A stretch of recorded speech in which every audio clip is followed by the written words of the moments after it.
నమస్తే welcome to up front news నేను మీ అమూల్య ముందుగా హెడ్లైన్స్ చూద్దాం ఢిల్లీలో 2 రోజుల పాటు సీఎం చంద్రబాబు టూర్ పలువురు కేంద్ర మంత్రులను కలవనున్న ఏపీ ముఖ్యమంత్రి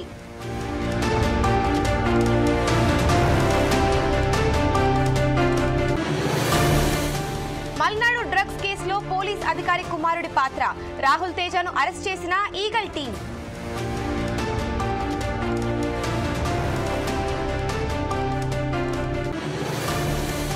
హైదరాబాద్ మలక్పేట్లో కాల్పుల కలకలం మార్నింగ్ వాకర్స్ పై దుండగులు కాల్పులు ఒకరు మృతి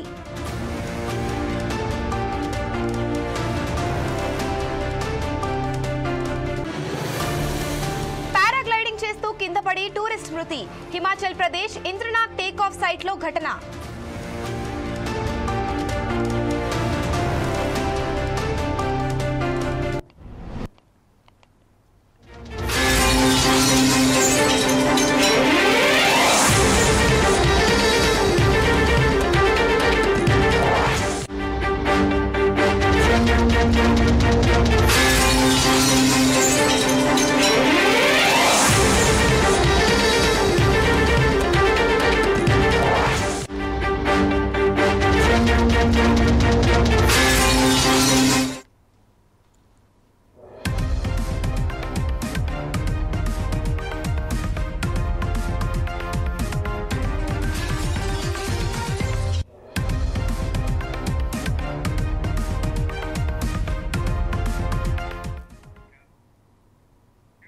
హైదరాబాద్ మలక్పేట్లో పట్టపగలే కాల్పుల ఘటన తీవ్ర కలకలం రేపుతోంది మార్నింగ్ వాకర్స్ పై దుండగులు కాల్పులు జరిపారు ఈ ఘటనలో అక్కడికక్కడే ఒకరు మృతి చెందారు మృతుడు చందు నాయక్ గా గుర్తించారు మలక్పేట్ శాలివాహన నగర్ లోని పార్క్ దగ్గర ఈ ఘటన జరిగింది స్థానికుల సమాచారంతో ఘటనా స్థలానికి చేరుకున్న పోలీసులు కేసు నమోదు చేసుకుని దర్యాప్తు చేస్తున్నారు కాల్పులకు భూ వివాదమే కారణమని అనుమానిస్తున్నారు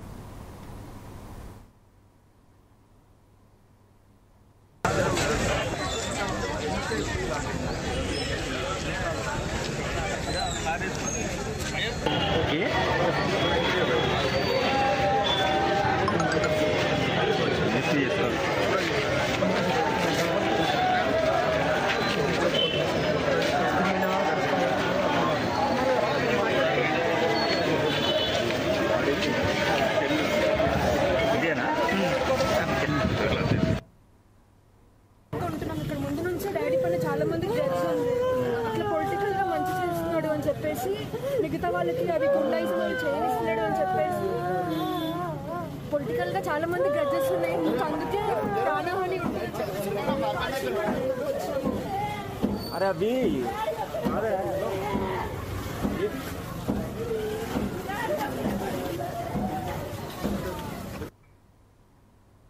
ఉంటున్నాం ఇక్కడ ముందు నుంచే డాడీ పైన చాలా మంది గ్రడ్జెస్ ఉంది అట్లా పొలిటికల్ గా మంచి చేస్తున్నాడు అని చెప్పేసి మిగతా వాళ్ళకి అవి గుండాయిజం చేయనిస్తున్నాడు అని చెప్పేసి పొలిటికల్ గా చాలా మంది గ్రడ్జెస్ ఉన్నాయి అందుకే హైదరాబాద్ మలక్పేట్లో పట్టపగలే కాల్పుల ఘటన తీవ్ర కలకలం రేపుతోంది మార్నింగ్ వాకర్స్ పై దుండగులు కాల్పులు జరిపారు ఈ ఘటనలో అక్కడికక్కడే ఒకరు మృతి చెందారు ఇక ఇదే అంశంపై మరింత సమాచారం మా రిపోర్టర్ లెనిన్ అందిస్తారు చెప్పండి లెనిన్ ముల్లియా దిల్షుక్ నగర్ లో కాల్పుల కలకలం అయితే రేగింది మార్నింగ్ వాకర్స్ పై దుండగులు అయితే కాల్పులు జరిపారు ఏదైతే శాలివాహన నగర్ పార్క్ లో జరిగిన ఈ ఘటనలో ఒకరైతే మృతి చెందారు వాకింగ్ చేస్తున్న సమయంలో చందు నాయక్ అనే వ్యక్తిపై దుండగులు అయితే కాల్పులు జరపగా ఆయన అక్కడికక్కడే మృతి చెందారు అయితే ఏదైతే చందు నాయక్ నగర్ కర్నూలు జిల్లా అచ్చంపేట వాసిగా అయితే పోలీసులు అయితే గుర్తించారు కాల్పులకు భూ వివాదమే కారణం అని చెప్పేసి పోలీసులు అయితే అనుమానం వ్యక్తం చేస్తున్నారు కారులో 4 వ్యక్తులు చందు నాయక్ పై 6 రౌండ్లు కాల్పులు జరిపారని చెప్పేసి కూడా చెప్పడం జరుగుతుంది అయితే మృతుడిపై కారం జల్లి ఆ తర్వాత దాడికి పాల్పడినట్లయితే ఘటనా స్థలానికి చేరుకున్న ఏదైతే కుటుంబీకులు అయితే కన్నీరు మున్నీరుగా అయితే విలపిస్తున్నారు. ఏదైతే ఈ ఘటనపై పోలీసులు అయితే దర్యాప్తు అయితే చేపట్టారో 6 బుల్లెట్లను ఏదైతే క్రూజ్ టీమ్ స్వాధీనం చేసుకుంది. ఇసుక రేవుల్లో ఉన్న బుల్లెట్ కోసం పోలీసులు సర్చింగ్ అయితే చేస్తున్నారు. మృతుడు చందును అయితే చంపుతున్న క్రమంలో అడ్డొచ్చిన వారిని కూడా దుండగులు అయితే గన్స్ తో బెదిరించారు.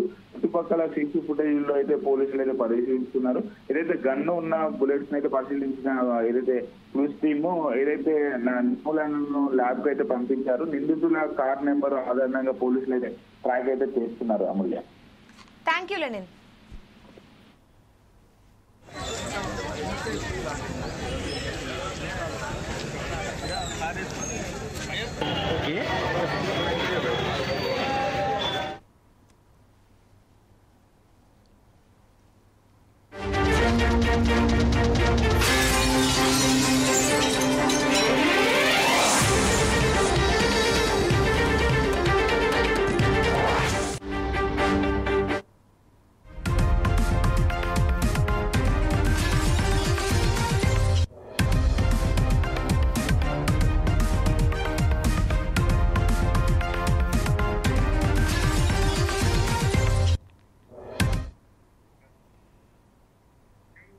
ఏపీ సీఎం చంద్రబాబు 2 రోజుల పాటు ఢిల్లీలో పర్యటించనున్నారు. ఇవాళ ఆయన పలువురు కేంద్ర మంత్రులతో భేటీ కానున్నారు. మధ్యాహ్నం 1 గంటకు కేంద్ర హోంశాఖ మంత్రి అమిత్ షాతో సమావేశం కానున్నారు సీఎం చంద్రబాబు. ఆ తరువాత సీఎం నివాసం 1 జన్పథ్లో నీతి ఆయోగ్ సభ్యులు డాక్టర్ వికే సరస్వత్తో భేటీ అవుతారు. ఇక మధ్యాహ్నం 3 గంటలకు ఢిల్లీ మెట్రో ఎండీతో సమావేశం అయ్యే అవకాశం ఉంది. ఏపీలో నిర్మించతలపెట్టిన మెట్రో రైల్ ప్రాజెక్టులపై ప్రధానంగా చర్చిస్తారు. అనంతరం మూర్తి మార్గ్ 3లో నిర్వహించనున్న మాజీ ప్రధాని పివి నరసింహారావు సంస్మరణ సభలో సీఎం చంద్రబాబు పాల్గొంటారు. రాత్రి 7 గంటలకు రైల్వే, ఐటీ శాఖల మంత్రి అశ్విని వైష్ణవ్తో భేటీ కానున్నారు.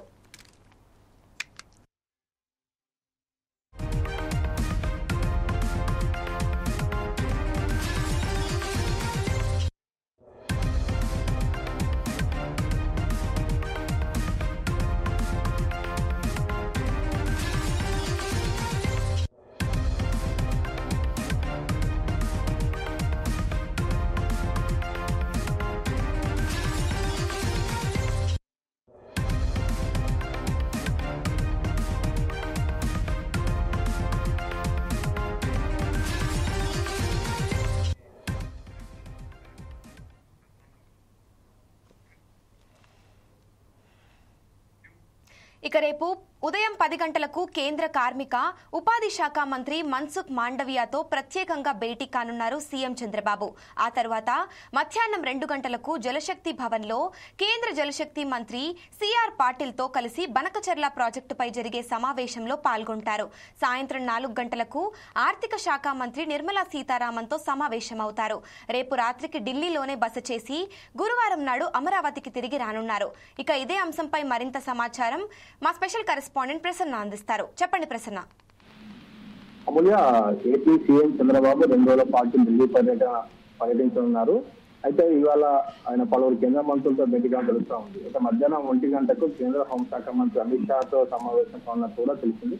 అయితే తర్వాత సీఎం నివాసం జన్పథ్ లో నీతి ఆయోగ్ సభ్యులు డాక్టర్ వికే సరస్వత్తో భేటీ అవుతారు. ఇక మధ్యాహ్నం 3 గంటలకు ఢిల్లీ మెట్రో ఎండీకి సమావేశం అవకాశం ఉంది. అయితే ఏపీలో తలపెట్టినటువంటి మెట్రో రైల్ ప్రాజెక్టులపై చర్చలు తెలుస్తా ఉంది. ముఖ్యంగా వైజాగ్ మెట్రో గురించి చర్చించడం తెలుస్తా ఉంది. అయితే అనంతరం మూర్తి మార్గ్ లో నిర్వహించిన మాజీ ప్రధాని పివి నరసింహారావు సంస్మరణ సభలో కూడా ఏపీ సీఎం చంద్రబాబు పాల్గొంటారు. అయితే ఆ తర్వాత రాత్రి 7 గంటలకు రైల్వే, ఐటీ శాఖ మంత్రి అయినటువంటి అశ్విని వైష్ణవ్తో భేటీ కానున్నారు. వైజాగ్ సంబంధించి రైల్వే జోన్ కానివ్వండి, తర్వాత అమరావతిలో ఏర్పాటు చేయబోయే క్వాంటమ్ వ్యాలీ, అదేవిధంగా వైజాగ్ లో ఏర్పాటు చేయబడినటువంటి ఐటీ హబ్ల గురించి ముఖ్యంగా చర్చించడంతో తెలుస్తా ఉంది. అయితే రేపు ఉదయం 10 గంటలకు కేంద్ర కార్మిక ఉపాధి శాఖ మంత్రి మన్సుఖ్ మాండవీయతో కూడా ప్రత్యేకంగా భేటీ కావడం తెలుస్తా ఉంది. అయితే ఈ ఢిల్లీ పర్యటనలో ఏపీ ముఖ్యమంత్రి చంద్రబాబు అందరూ కేంద్ర మంత్రులతో ప్రముఖంగా చర్చించనున్నారు. ఏపీకి రావాల్సినటువంటి ఏదైతే పరిశ్రమలు, అదేవిధంగా ఉపాధి కల్పనకు సంబంధించినటువంటి ఏవైతే అవకాశాలు ఉన్నాయో వాటిపైన కేంద్ర మంత్రులతో ప్రత్యేకంగా చర్చించినట్లుగా తెలుస్తా ఉంది. అయితే అనంతరం రేపు మధ్యాహ్నం 2 గంటలకు జలశక్తి భవన్లో కేంద్రీయ జలశక్తి మంత్రి సిఆర్ పాటిల్తో కలిసి ఏదైతే రాయలసీమకు జలహారతి కార్యక్రమం చేపట్టారో బనకచెర్ల ప్రాజెక్టు పైన కూడా సమావేశం జరిగే అవకాశం ఉంది. అయితే ఈ సమావేశంలో ముఖ్యంగా ఏదైతే కేంద్రం ఇచ్చినటువంటి పర్యావరణ అనుమతి నిరాకరణ ఏదైతే చేసిందో దానిపైన చర్చించినట్టు తెలుస్తా ఉంది. బనకచెర్ల ప్రాజెక్ట్ అనేది రాయలసీమకు నీరును తీసుకెళ్లేటువంటి ప్రాజెక్ట్ గా చంద్రబాబు నాయుడు వివరించడం తెలుస్తుంది. అయితే తెలంగాణ ప్రభుత్వము బనకచెర్ల ప్రాజెక్టుకి అభ్యంతరాలు వ్యక్తం చేస్తా ఉందో వాటిపైన నివృత్తి చేసేటువంటి అవకాశాలు కూడా ఉన్నాయి. కేంద్ర జలశక్తి మంత్రికి ఏదైతే గోదావరి జలాలు వరద జలాలు ఉన్నాయో సముద్రంలో వృధాగా పోయేటువంటి జలాలను మాత్రమే మేము వాడుకోబోతున్నాము. ఆ వృధా అయ్యేటువంటి నీటిని మేము బనకచెర్ల లింక్ ప్రాజెక్టు ద్వారా రాయలసీమకు తరలించేటువంటి కార్యక్రమం చేపట్టబోతున్నట్లు కూడా కేంద్ర మంత్రికి వివరించినట్లు తెలుస్తా. అదేవిధంగా పవర్ పాయింట్ ప్రెజెంటేషన్ కూడా చేసే అవకాశం ఉందని కూడా తెలుస్తా ఉంది. అమూల్య, థ్యాంక్ యూ ప్రసన్న.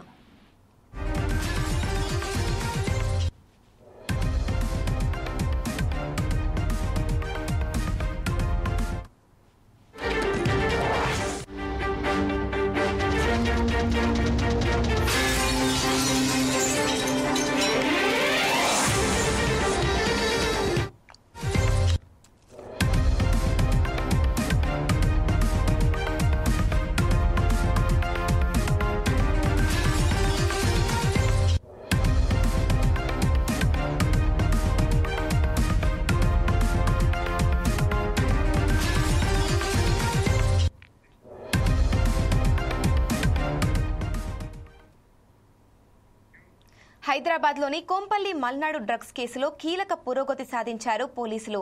ఈ డ్రగ్స్ కేసులో ఇంటెలిజెన్స్ ఏసీపీ వేణుగోపాల్ కుమారుడి పాత్ర ఉన్నట్టు నిర్ధారించారు. వేణుగోపాల్ కుమారుడు రాహుల్ తేజను అరెస్ట్ చేసిన ఈగల్ టీం సంచలన విషయాలను బయటపెట్టింది. మల్నాడు రెస్టారెంట్ ఓనర్ సూర్య, రాహుల్ కు మధ్య సంబంధాలు ఉన్నాయని, సూర్యతో కలిసి రాహుల్ తేజ డ్రగ్స్ బిజినెస్ చేసినట్టు తెలిపారు. గతంలో నిజామాబాద్లో జూన్లో పట్టుబడ్డ డ్రగ్స్ కేసులో కూడా రాహుల్ సూత్రధారిగా ఉన్నట్టు స్పష్టం చేశారు. రాహుల్, సూర్య, హర్షతో కలిసి డ్రగ్స్ బిజినెస్ చేసినట్టు అనుమానిస్తున్నారు. రాహుల్ తేజపై ఎఫ్ఐఆర్ నమోదు చేశారు పోలీసులు.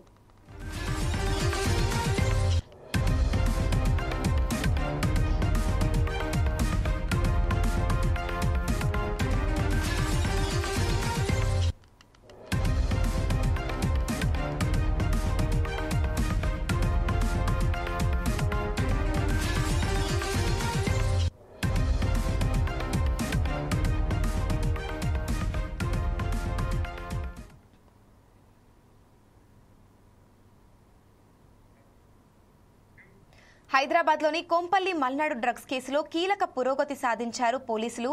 ఈ డ్రగ్స్ కేసులో ఇంటెలిజెన్స్ ఏసీపీ వేణుగోపాల్ కుమారుడి పాత్ర ఉన్నట్టు నిర్ధారించారు. ఇక ఇదే అంశంపై మరింత సమాచారం మా రిపోర్టర్ లెనిన్ అందిస్తారు. చెప్పండి లెనిన్. ముల్లియా, హైదరాబాద్ లోని కొంపల్లి మల్నాడు డ్రగ్స్ కేసులో కీలక పురోగతి అయితే పోలీసులు సాధించారు. ఈ డ్రగ్స్ కేసుకు సంబంధించి ఇంటెలిజెన్స్ ఏసీపీ వేణుగోపాల్ కుమారుడి పాత్ర ఉన్నట్లయితే పోలీసులు అయితే నిర్ధారించారు. వేణుగోపాల్ కుమారుడు రాహుల్ తేజన్ అయితే అరెస్ట్ చేసిన ఈగల్ టీము సంచలన విషయాలు అయితే బయట పెట్టింది. మల్నాడు రెస్టారెంట్ ఓనర్ సూర్య, అలానే రాహుల్ కు మధ్య సంబంధాలు ఉన్నాయని చెప్పేసి కూడా పోలీసులు అయితే నిర్ధారించారు. సూర్యతో కలిసి రాహుల్ తేజ డ్రగ్స్ బిజినెస్ చేసినట్లు అయితే తెలిపారు. గతంలో నిజామాబాద్ లో ఏదైతే జూన్ లో పట్టబడ్డ డ్రగ్స్ కేసులో కూడా రాహుల్ సూత్రధారిగా ఉన్నట్లయితే స్పష్టం చేశారు. రాహుల్, సూర్య, హర్షతో కలిసి డ్రగ్స్ బిజినెస్ చేసినట్లయితే పోలీసులు అయితే అనుమానిస్తున్నారు. రాహుల్ తేజపై ఏదైతే ఎఫ్ఐఆర్ నమోదు చేశారు, దర్యాప్తు చేపడుతున్నారు. Amulya, thank you Lenin.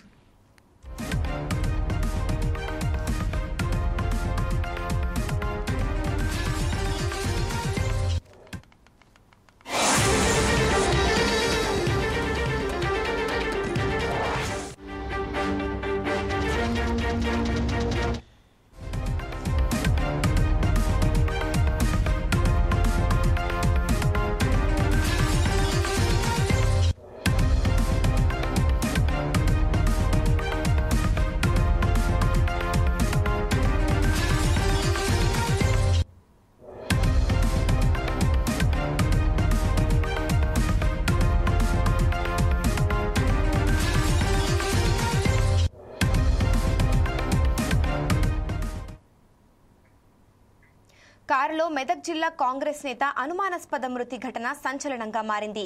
Congress SC cell secretary Anil అనుమానాస్పద స్థితిలో మృతి చెందారు. మెదక్ హైదరాబాద్ హైవే పక్కన కారులో అనిల్ మృతదేహం లభ్యమైంది. అయితే ముందుగా రోడ్డు ప్రమాదంగా భావించిన పోలీసులు అనిల్ కుడి భుజంపై బుల్లెట్ గాయాలను గుర్తించారు. దీంతో అనిల్ది హత్య, ఆత్మహత్య అనే కోణంలో దర్యాప్తు చేస్తున్నారు. ఇదిలా ఉంటే అనిల్ది ముమ్మాటికి హత్యేనని కుటుంబ సభ్యులు ఆరోపిస్తున్నారు. మెదక్ జిల్లా ప్రభుత్వ ఆసుపత్రికి అనిల్ మృతదేహాన్ని తరలించారు.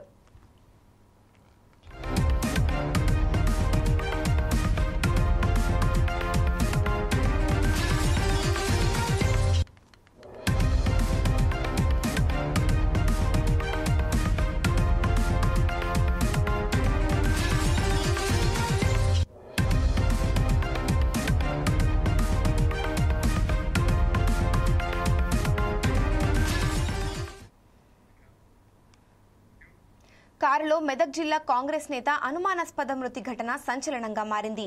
Congress SC cell secretary Anil అనుమానాస్పద స్థితిలో మృతి చెందారు. ఇక ఇదే అంశంపై మరింత సమాచారం మా రిపోర్టర్ లెనిన్ అందిస్తారు. చెప్పండి లెనిన్. ముల్లియా ఏదైతే కాంగ్రెస్ నేత అనిల్ కుమార్ అనుమానాస్పదంగా మృతి చెందాడు. ఏదైతే ఈ ఘటన మండలంలోని మెదక్ జోగిపేట ప్రధాన రహదారిపై సోమవారం రాత్రి చోటు చేసుకుంది. మండలంలోని ఏదైతే పతార గ్రామానికి చెందిన ఏదైతే అనిల్ జిల్లా ప్రధాన కార్యదర్శిగా కొనసాగుతున్నాడు ఎస్సీసీఎల్ కు సంబంధించి. అయితే మెదక్ నుంచి స్వగ్రామానికి తన కారులో అయితే ప్రయాణమయ్యాడు. ఏదైతే చిన్న కాన్పూర్ విద్యుత్ సబ్ స్టేషన్ వద్దకు రాగానే కారు అదుపు తప్పి పక్కనే ఉన్న ఏదైతే కాల్వను ఢీకొట్టింది. దీంతో అనిల్ కు ఛాతీలో బలమైన దెబ్బ తగిలి స్పృహ తప్పి పడిపోయాడని చెప్పేసి కూడా చెప్తున్నారు. అయితే ఏదైతే ఇది హత్యనా ఆత్మహత్యనా అనే ప్రశ్నలు కూడా ఏదైతే లేకెత్తుతున్నాయి. అయితే అటుగా వెళ్తున్న వాహనదారులు గమనించి కుటుంబ సభ్యులకు సమాచారం అందించారు. చికిత్స నిమిత్తం మెదకు ప్రభుత్వ ఆసుపత్రికి అయితే తరలించారు.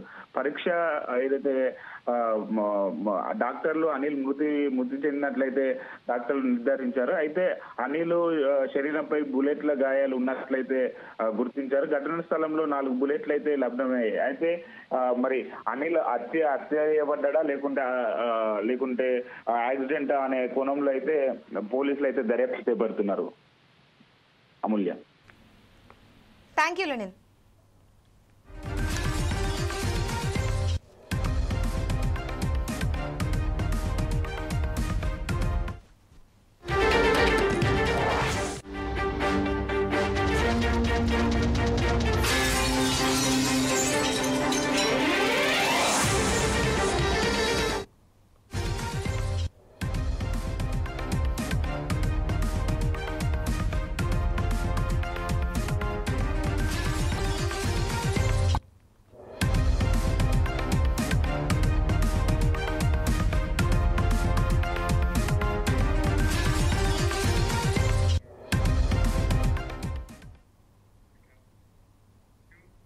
పారాగ్లైడింగ్ చేస్తూ కింద పడి టూరిస్టు మృతి చెందిన ఘటన హిమాచల్ ప్రదేశ్ లో చోటు చేసుకుంది.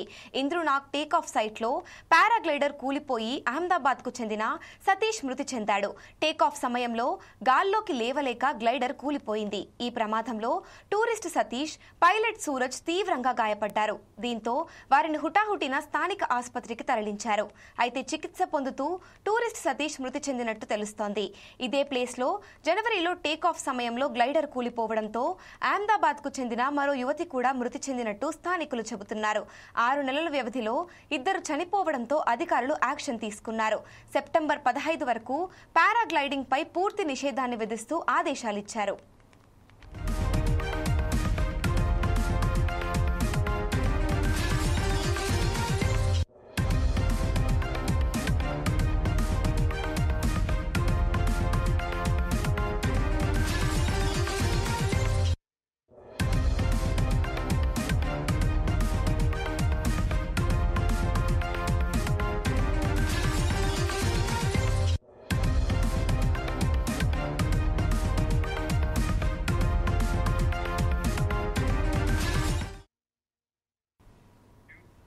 మరింత సమాచారం కోసం చూస్తూనే ఉండండి 4 సైట్స్ టీవీ.